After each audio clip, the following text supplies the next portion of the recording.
J'ai appris que...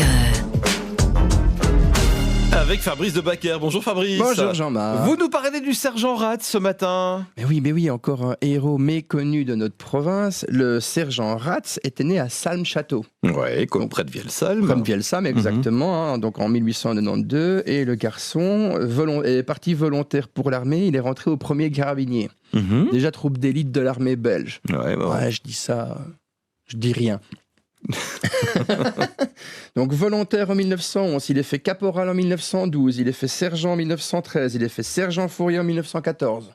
C'est pas mal ça. C'est pas mal. C'est pas mal comme évolution. C'est pas mal, c'était pas un manchot. Surtout qu'en plus, fils de paysan entré à l'armée comme simple soldat, il a eu une belle ascension.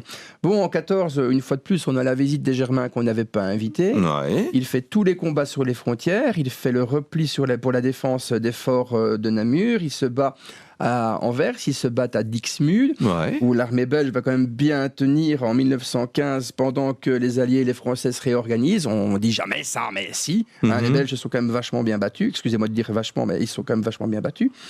Sergent Fourrier, donc en 1914, il se retrouve sur une petite bande de terrain entourée d'eau proche de l'ennemi et sous un bombardement horrible. Parce que les Allemands aimaient bien bombarder avec des très gros canons pour faire place nette et puis après ils avançaient. Le problème, c'est que quand les 800 soldats allemands sont partis en se baladant pour aller chercher ce qui restait des lignes françaises, il restait une mitrailleuse, et le sergent Ratz. Ah oui. Et lui, il s'est dit, je vais faire du presse-bouton.